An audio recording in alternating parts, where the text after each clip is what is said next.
Jai Hind everyone, and today we have with us Major Vivek Singh. Sir is 93rd course NDA.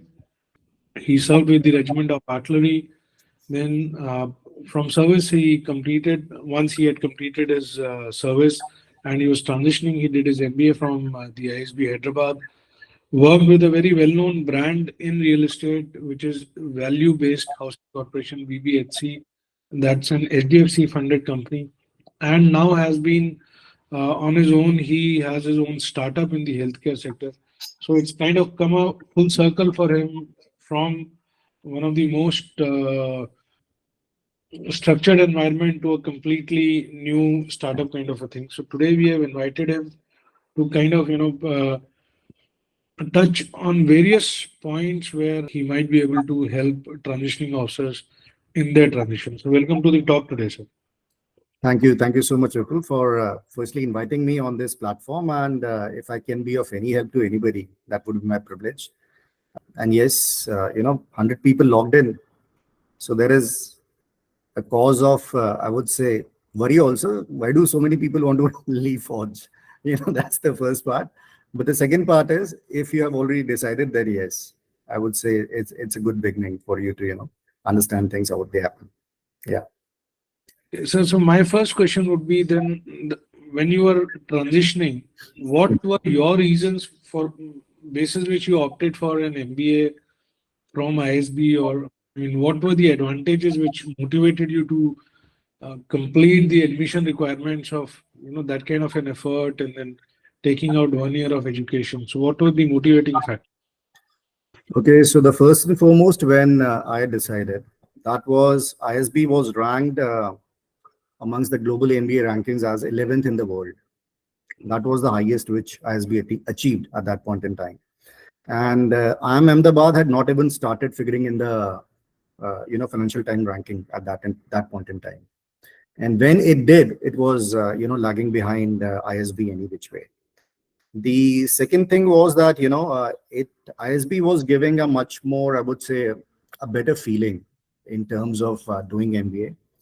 We being ex-NDAs, it was really, I literally missed the college life. So ISB was offering me, those things. So I was really interested in ISB in particular. But with respect to, what ISB as a brand gives you, or let's say even IIM Ahmedabad as a brand gives you, is phenomenal. So anybody who's thinking of doing an MBA should be, as a first choice, either thinking about, top brands which are there, Ivy League colleges in US.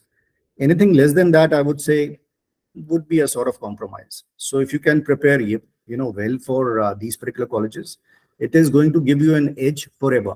So that's the investment which you typically make in the beginning and keep reaping those rewards going ahead.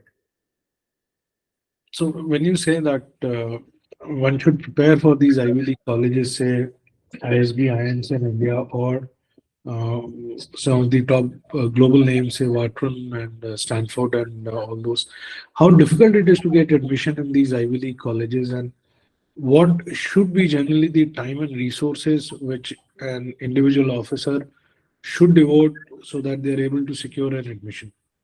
Okay, so I would say it is difficult for others. Typically, anybody in the CV street would find it really, really difficult to get into these colleges.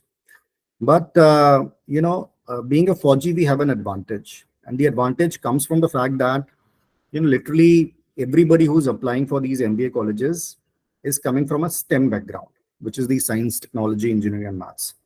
So now it is a very, very overcrowded space as far as even, doing an MBA is concerned. So people are, looking for, people having varied experiences. So typically, agar aap bolo to, they may call it as a diversity quota. These Ivy League colleges, even ISB calls it as a diversity quota in some sense. But you would never get a feeling that you've been, selected just because that you were not making the grade. But you have an advantage being a 4G, and it is going to count in all these colleges. All you need to do is just qualify, I would say, the minimum qualification criteria which they have, which is typically scoring, on GMAT score. If you have a stellar career in the army, which you can showcase, doing something exceptional, that is going to be an added advantage.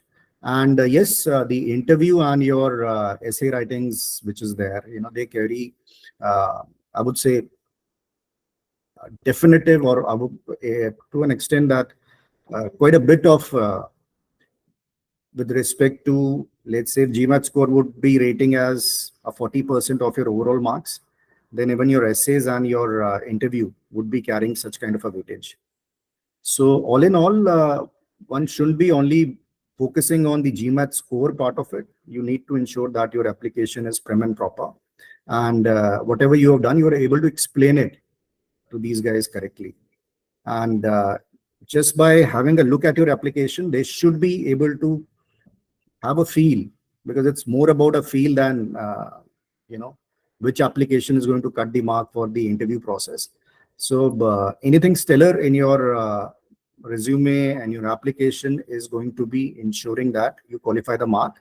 And they would obviously have this point in mind that it is a diverse candidate, which is going to aid as far as the MBA entire progression is concerned. So people over there are looking for people from diverse backgrounds. So, even doctors are coming in, even, chartered accountants are there, people having, economics as a subject, they're also getting preferred now.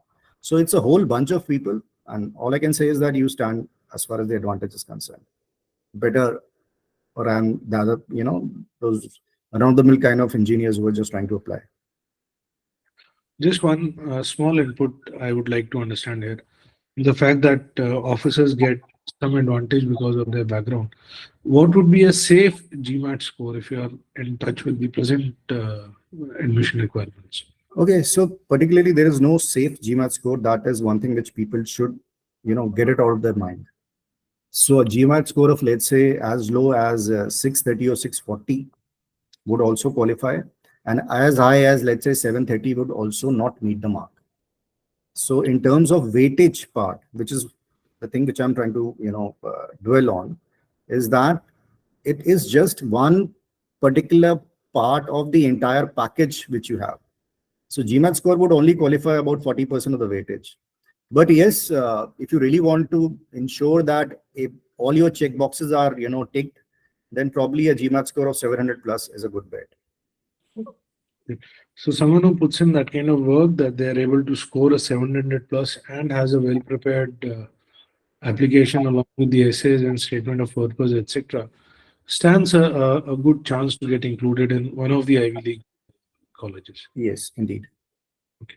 So my next question, now moving on, would be your experience of having worked in brands like VBHC and all. How different are the working and cultures as compared to the armed forces? And then what are the points of similarity between your work in the armed forces and the corporate? Okay, so firstly, I'll cover the differences part of it. Yes, it is quite different because people expect some work out of you. It is not a top-down approach typically the way it is there in the army, that your, the CEO would have said something, or the commander would have said something, or the JC would have said something, and it needs to be done. No questions asked, just do the work. So out here in the corporate, they would expect you to perform your job and then be responsible for it also, which means that if a task has been given, so the task needs to be completed, ensuring that the revenue targets are met, or let's say the bottom line is met, how efficiently you have completed it, what kind of operational savings you have done. So it's more of an interactive process. So you can come up with a plan, you can execute a plan. If the people like the plan, and even if they don't like the plan and you stand by it, they will allow you to execute it. So yes, there is a whole lot of difference in the approach, how corporate engages with people. And there are no timings, वैसे तो फौज में भी आजकल there are no timings. It's like a 24/7 organization. But out there, no timing means that if you meet your targets, there is nobody who's there to, tell you that, stay put, while away your time. So your time is your time. If you're efficient, you will save on time, you will enjoy other aspects of life also, and be relevant in the organization, and nobody's going to get after you. With respect to the similarities part, So you can't get away with the, I would say, the politics of it. Politics is there in Forge, politics is there outside, politics is there in the nature of just being a human. So people who are not happy with you for one reason or the other, they would ensure that somebody is trying to create a situation which is not pleasant for you, and somebody is always eyeing your chair. So you do one mistake and you are not able to get out of it or stabilize the situation. Rest be assured that there is somebody in the waiting, and they would just take over.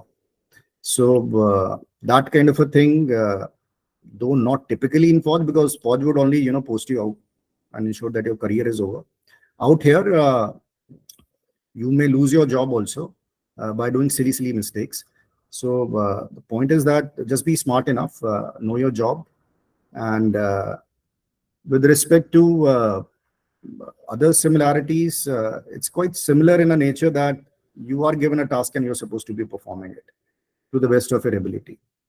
So not much of a difference. It's more again of a personality based, I would say, issues which people may have, because everybody is different. How they handle stress, how they handle situations is also quite different. But Forge gives you that platform where you are exposed to so many other things. We may take it lightly that कि अरे ठीक है यार ये ऐसे होता है, but in the corporate you will realize that come what may, they are not so mentally strong. They will continue to switch jobs, given an opportunity. They would not adhere to certain things which the corporate even wants them. They may not be ethical enough again. So if you were ethical, Fauji, it's going to be a big advantage as far as the corporate is concerned, because then the ladder is straight. You can quickly climb it up. All right, so thank you so much. That all these pieces of advice which you have given, I hope that officers will imbibe it and have a successful transition.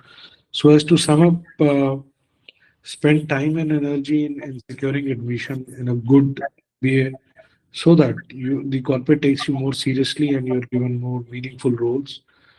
Start with a good big MNC, so that the structures and working of corporate are, you're able to have an insider view. Pick up some sector agnostic role so that it's easier to switch. And finally, from there, if you want to be an entrepreneur, then solve a problem which has a bigger total addressable market. There's a lot to do and a lot to conquer. Thank you so much, sir, and we wish you a very bright future ahead.